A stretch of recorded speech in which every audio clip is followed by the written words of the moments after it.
Entender o livro de Provérbios, é importante ler. É importante ler. Se você não ler Provérbios, não irá entender. Deixa eu dizer uma coisa aqui sobre isso. Se você procura entender Provérbios sem ler Provérbios, você quer ser mais sábio que Salomão. Viu?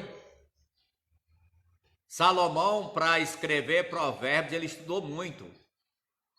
Ele preparou muito para escrever Provérbios. Eu vou mostrar isso de acordo com o que ele mesmo diz. No livro de Eclesiastes.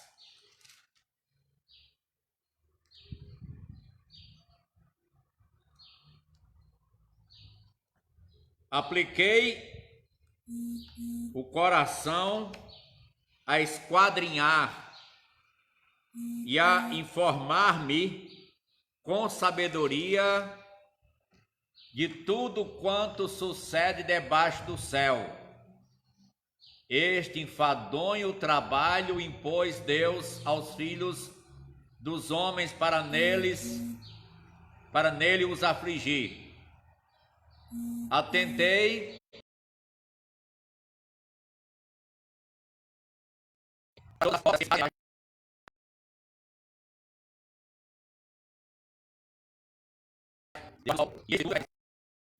Salomão se aplicou a esquadrinhar, a entender, e assim ele podia repassar. Aí você quer entender Provérbios sem ler, não é? Estou dizendo para quem não leu, viu? Para quem não leu. Você já leu, você tem um ponto a mais, né? Então, lembra isso aí. Eu li Eclesiastes 1, no 12 diz assim, verso 9: o pregador, além de sábio, ainda ensinou ao povo o conhecimento e atentando, esquadrinhando, compôs muitos provérbios.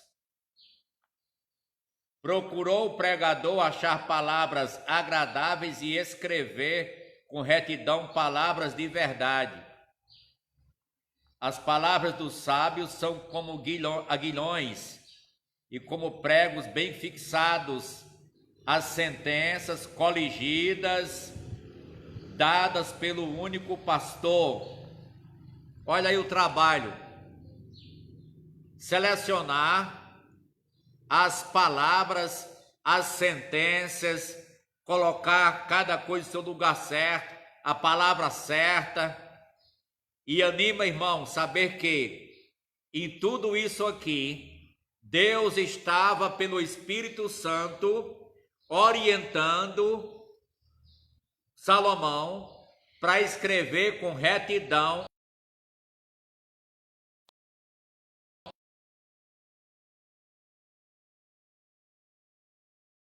algo hoje abençoados com o trabalho árduo que Deus usou Salomão para compilar. O Espírito Santo o moveu a isso. Volto agora a dizer, como disse na semana passada, reprisando aí, que os autores sacros, eles não eram inspirados. Parece uma heresia, não parece? Deixa eu explicar. O que é inspirado é o produto do trabalho que eles fizeram. E a revelação é que é inspirada. Eles foram movidos. Onde está isso? Em 2ª carta de Pedro, capítulo número 1, 19 em diante, eu vou ler sobre a inspiração. 2ª carta de Pedro 1. Eu vou avançar para o verso 20 logo, para a gente ganhar tempo. Sabendo primeiramente que nenhuma profecia da Escritura provém de particular elucidação, porque nunca qualquer profecia foi dada por vontade humana. Entretanto, homens santos falaram da parte de Deus, como diz na sua Bíblia aí, movidos pelo Espírito Santo. Então, Salomão não era inspirado. O que ele compôs é que é inspirado. O que ele produziu é que é inspirado.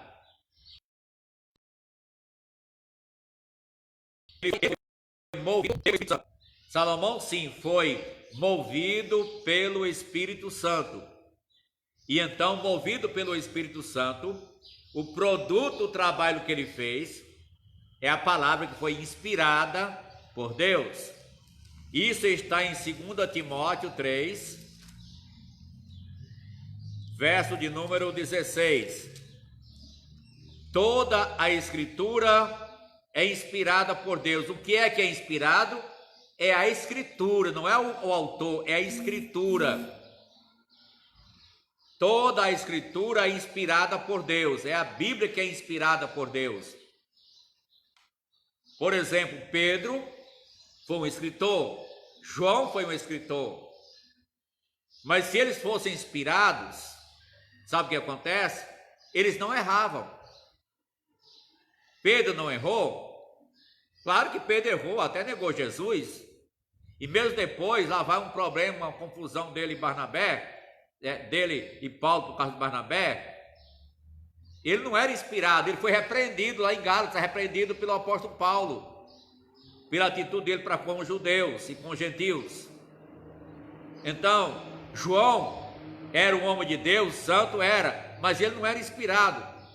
Ele foi movido pelo Espírito, então o produto foi inspirado. Mas João mesmo, ele se prostrou para adorar um anjo. Lá no Apocalipse, ele se prostra diante de um anjo para adorar. Mas o anjo disse: olha, não faça isso. Se adora a Deus. Então, note que o que é inspirado é o produto da profecia, que o autor é movido a produzir, vindo da parte de Deus. Muito bem. Então, aqui nós estamos então sequenciando Provérbios, dando um incentivo para você se aprofundar, adentrar esse livro. Nossa passagem em Provérbios é para fomentar, por isso a gente pegou alguns temas assim dentro do livro para trazer esclarecimentos, né? Disse que não havendo profecia, o povo se corrompe.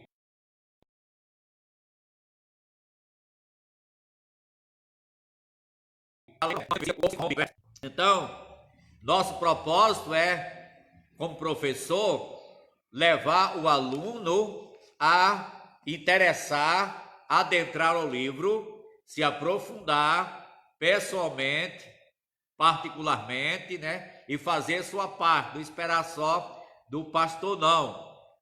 A tarefa do professor é dar subsídio ao aluno, para o aluno, então, se equipar para fazer suas próprias pesquisas e seus próprios estudos para a glória de Deus. Amém?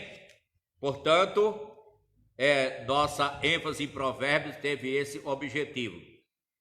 Lembrando que estamos quase que passando de avião, passando de avião, se você vai para algum país, aqui dentro do Brasil mesmo, você vai para São Paulo, aí, vamos dizer, tem aquelas escalas, né? Tem voo que é cheio de escala, né? Aí vai fazer escala em Salvador, Recife, Rio de Janeiro, então São Paulo. Aí você passou no aeroporto dessas cidades, e sobrevoou um pouco sobre a cidade, porque quando o avião sai, ele faz aquele percurso para levantar o voo. Sobrevoou sobre Salvador, à noite até. Ó, que cidade bonita, ó, que cidade linda. Quero vir aqui um dia por terra. Mesma coisa Rio de Janeiro. Você conheceu só o aeroporto um pouco. Aí você quer um dia passar no Rio de Janeiro e conhecer mais a cidade do Rio de Janeiro.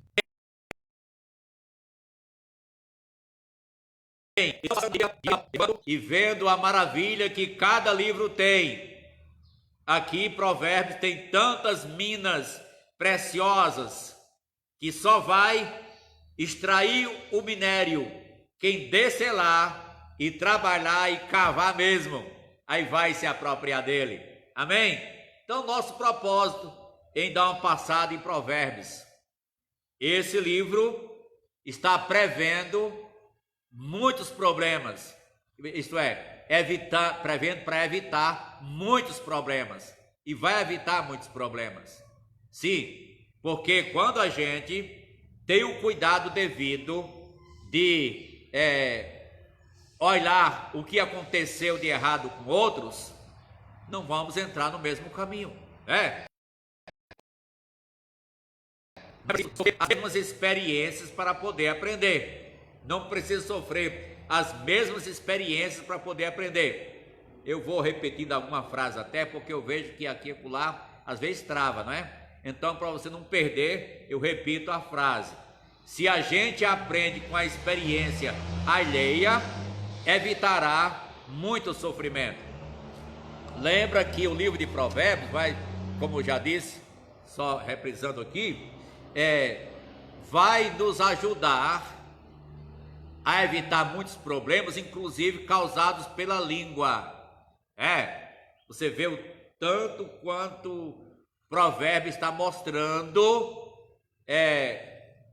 o perigo do mau uso da língua.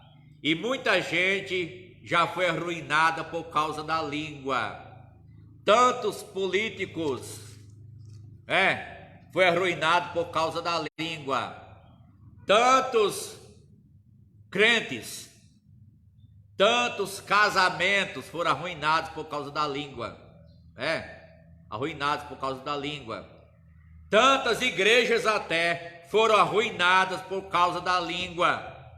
Conselho de prevenção: leia Provérbios, leia Provérbios, leia Provérbios. Você vai ter o cuidado devido de andar no temor do Senhor e não cometer as besteiras que muitos cometem, porque o livro de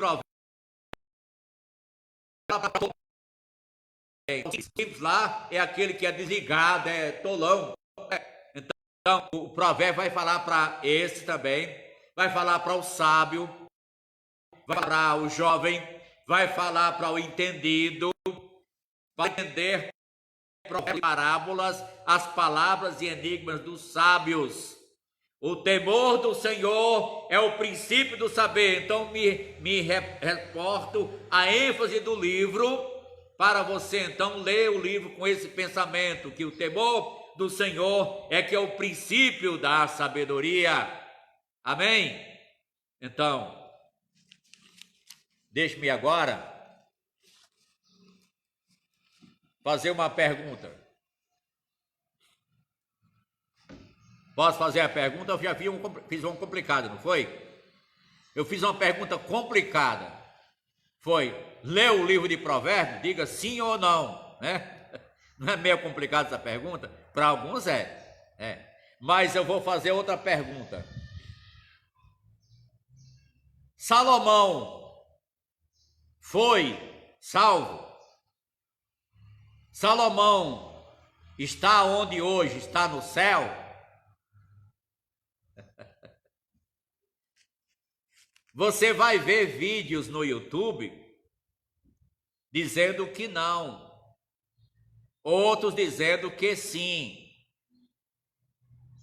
E aqueles que dizem sim dão argumentos, os que dizem não também diz argumento. Por exemplo, posso ler algum texto para você analisar por conta própria?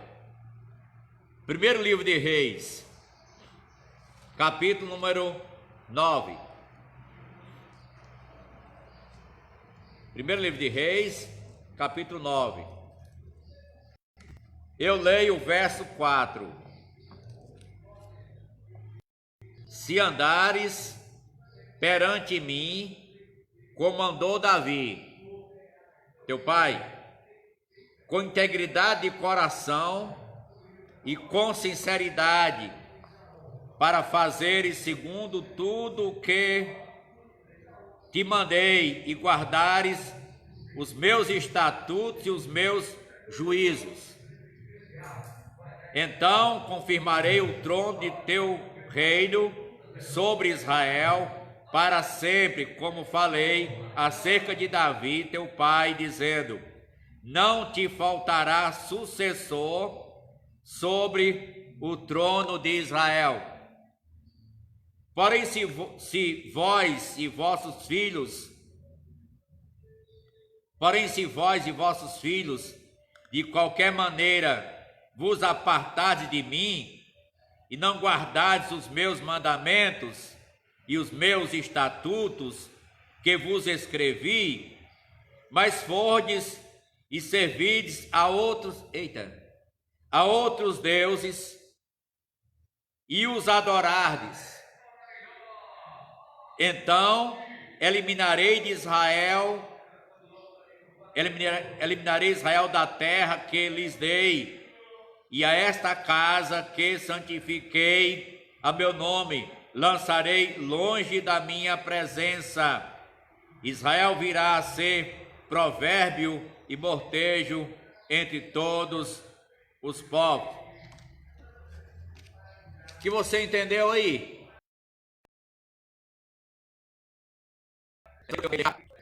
Hein?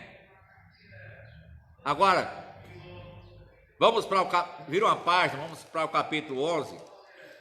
2 páginas. Chega no capítulo 11. Estou colocando para você pensar e tomar suas conclusões aí. Capítulo 11 de 1 Reis, verso 6. Assim fez Salomão o que era mal perante o Senhor e não perseverou em seguir ao Senhor, como Davi seu pai. Aguarda um pouquinho, está passando um carro do som agora, logo em frente à igreja. Deixa ele passar. Está perto para vender o espiga de milho. Ele pode vender milho, milho é bom, eu gosto de milho, mas agora não. Gosto de milho verde agora não.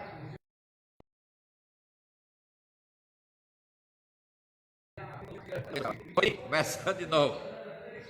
Assim fez Salomão o que era mal perante o Senhor e não perseverou em seguir ao Senhor, como Davi seu pai. Nesse tempo, edificou Salomão um santuário a Quemos. Que é Quemos? Abominação de Moabe, sobre o monte fronteiro a Jerusalém, e a Moloque, abominação dos filhos de Amon. Assim fez para com todas as suas mulheres estrangeiras, as quais queimavam incenso e sacrificavam a seus deuses. Verso 9. Pelo que o Senhor se indignou contra Salomão, pois desviara o seu coração do Senhor, Deus de Israel, que 2 vezes lhe aparecera. Eu repeti porque o carro de som passou, o rapaz não estava sabendo que estava acontecendo alguma coisa aqui, e passou, mas eu repeti para você pegar aí e entender. Deu para entender que Salomão se desviou? Acerca disso, lhe tinha ordenado que não seguisse a outros deuses. Ele, porém, não guardou o que o Senhor lhe ordenara. Por isso disse o Senhor a Salomão: visto que assim procedeste e não guardaste a minha aliança, nem os meus estatutos que te mandei, tirarei de ti este reino e darei a teu servo. Contudo, não o farei nos teus dias, por amor de Davi, teu pai, da mão de teu filho o tirarei. Todavia não tirarei o reino todo, darei uma tribo a teu filho, por amor de Davi, meu servo, e por amor de Jerusalém, que escolhi. Você está ouvindo aí? Está vendo aí, em 1 Reis, o que está sendo dito? É um pouco grave, não é? Vamos para 1 Crônicas, capítulo 28. Crônicas 28.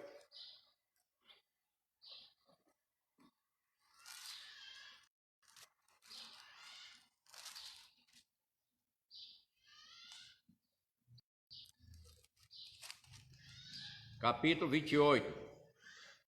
É segundo Crônicas. Não é primeiro, é segundo.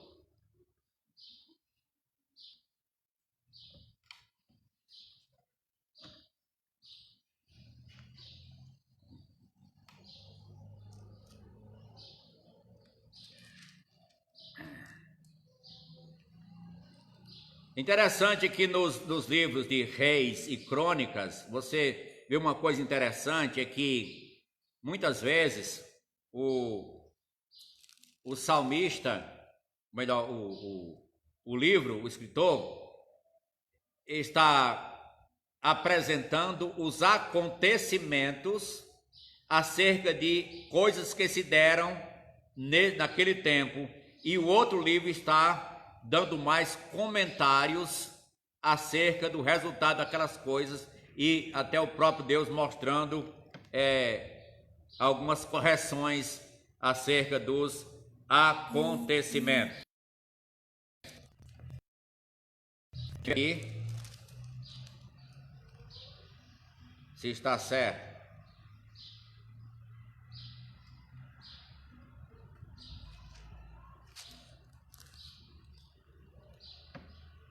Estou achando o versículo aqui.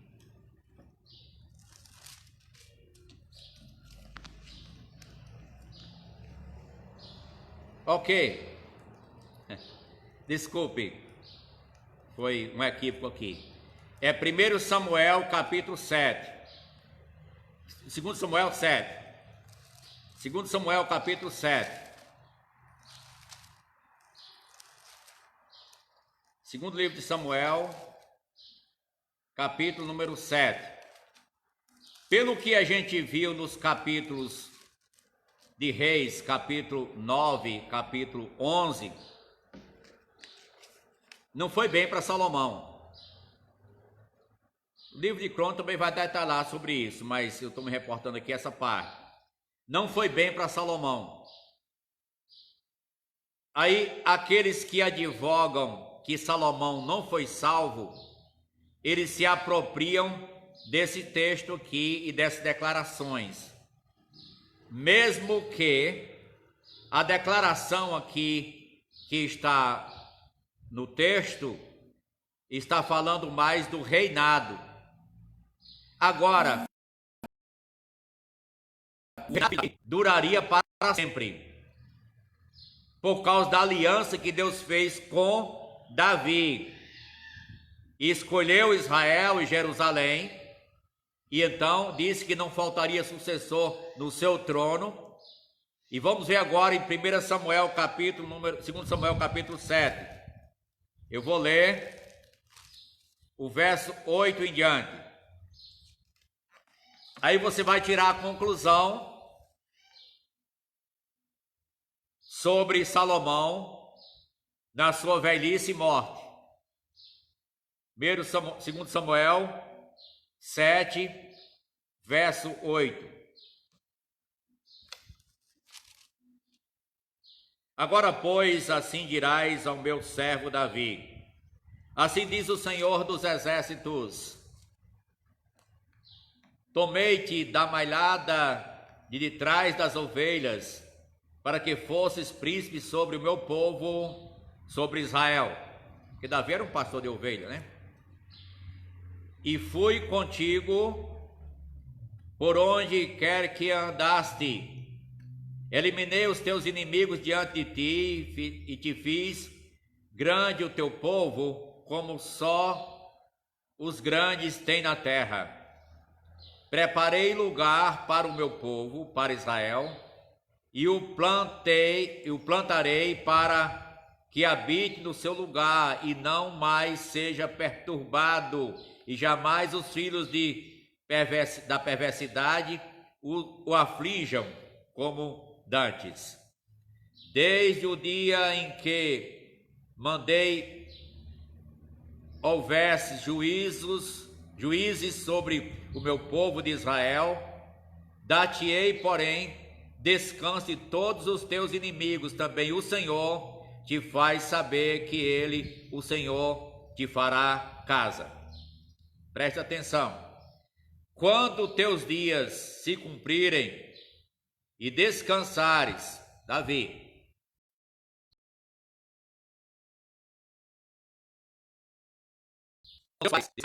levantar depois de ti o teu descendente será de ti e estabelecerei o seu reino. Aqui falando para Salomão agora. Este edificará uma casa ao meu nome, e foi Salomão quem edificou o templo do Senhor, não foi Davi. E eu estabelecerei para sempre o trono do seu reino. Falando, ele é uma figura do reinado do milênio. Eu lhe serei por pai, e ele me será por filho. Se vier a transgredir, castigá-lo-ei com varas de homens e com açoites de filhos de homens. Presta atenção a essa parte. Castigarei com varas de homens e com açoites de filhos de homens. Mas a minha misericórdia se não apartará dele, como retirei de Saul, a quem tirei de diante de ti.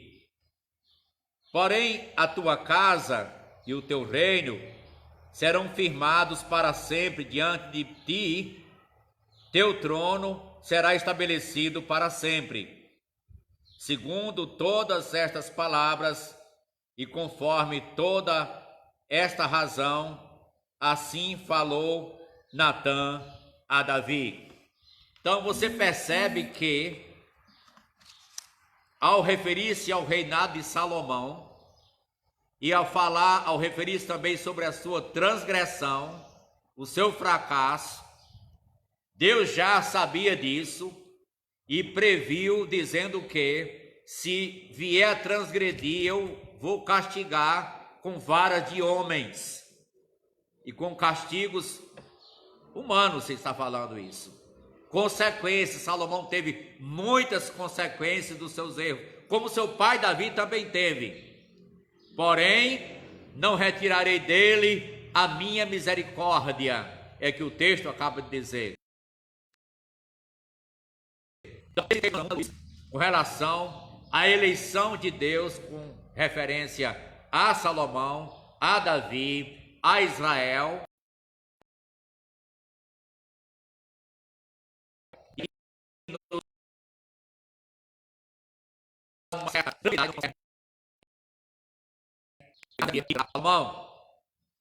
Jesus no seu ministério, claro que isso não é decisivo, mas ajuda a entender que ele fez referência a Salomão como o homem sábio e como o homem rico e como o homem poderoso, só que Jesus é maior que Salomão. Ele foi tipificado por Salomão. Salomão errou. Davi errou. Você não vai dizer que Davi não é salvo, porque Davi, com todo o seu fracasso, mas era um homem como segundo o coração de Deus. Então, com tudo aquilo que aconteceu com Davi, mas Deus manteve a aliança, porque ele era incondicional. As consequências são físicas e vêm, é claro. E tanto Davi como Salomão experimentaram as consequências dos seus pecados. Isso nos leva a correr para a graça soberana e misericordiosa do nosso eterno Deus, e que nele nós somos aceitos, independentemente das nossas obras, nossos atos. É sem mérito, é sem merecimento nosso, é por sua graça e bondade. Se Salomão fosse um homem perfeito, seria endeusado, mas Deus permitiu, até registrou os acontecimentos referentes a ele, para que as pessoas possam dar glória a Deus. O homem é falho, o homem é fraco, é falho, mas Deus é grande, é forte, é poderoso, é maravilhoso, e seus planos não serão frustrados. Os dons e a vocação de Deus são irrevogáveis. Isso não é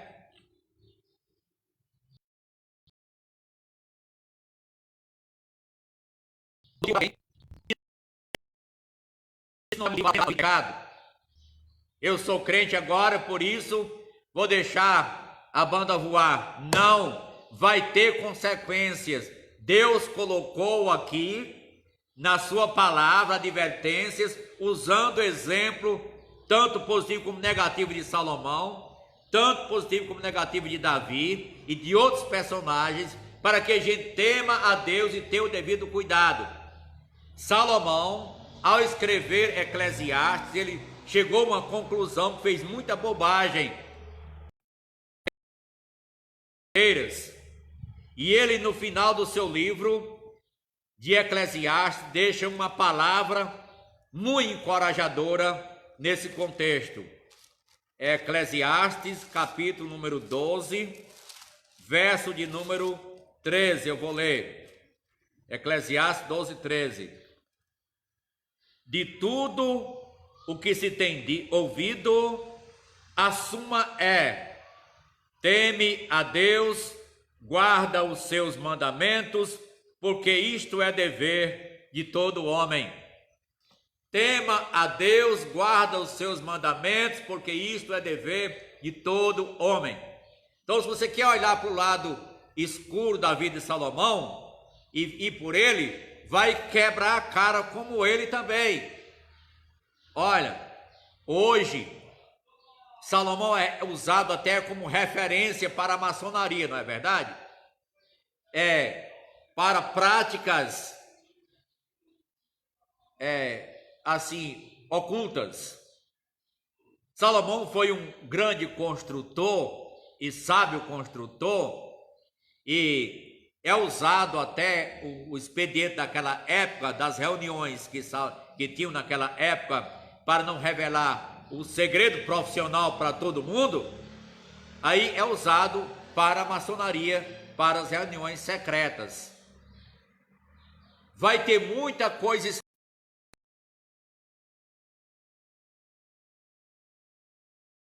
escrita a Salomão. Os escritos do mundo em vai ter muita coisa assim, e vão dizer: foi Salomão, no seu período rústico da sua história, que deixou isso. Bem, disseram também sobre Jesus, não foi? Não tem filmes com Jesus com tanta barbaridade, quanta coisa esquisita sobre Jesus e sobre outros personagens da Bíblia? Também o fizeram com Salomão. Agora, temos que admitir que Salomão teve o seu período de fracasso, de desvio por caminho que não devia, se uniu aos reinos, no caso o Egito e outros reinos, casou-se com aquelas princesas, com pessoas altamente dos reinos. Aí fidou venerar os deuses daquelas mulheres. Ele tinha 700 mulheres e 300 concubinas. Ele tinha 1000 mulheres. Então, você quer ter 1000 mulheres? Para dar conta de uma dá trabalho, não dá? Aí você quer ter 1000? Você vai ter a riqueza de Salomão para cuidar de 1000 mulheres? Dá conta? E eram mulheres de alto gabarito, mulheres caras. Mas aí foram grandes consequências para Salomão. Ele andou afastado, andou. Esse lado não é para a gente seguir, é para a gente tomar como exemplo e evitar. Vamos temer ao Senhor, guardar os seus mandamentos, que é dever de quem? De todo meu e seu. É dever meu e seu. Temer a Deus e guardar os seus mandamentos. Hoje, nossa palavra trazendo aí algum esclarecimento, ainda mais dentro de Provérbios, vamos adiantar, vamos preparar para em breve entrar em Eclesiastes, mas trarei ainda alguma coisa nesse tempo, ainda dentro, sobre o livro de Provérbios, mas vamos já recomendar, comece lendo Eclesiastes, que é um livro também de sabedoria, cujo autor é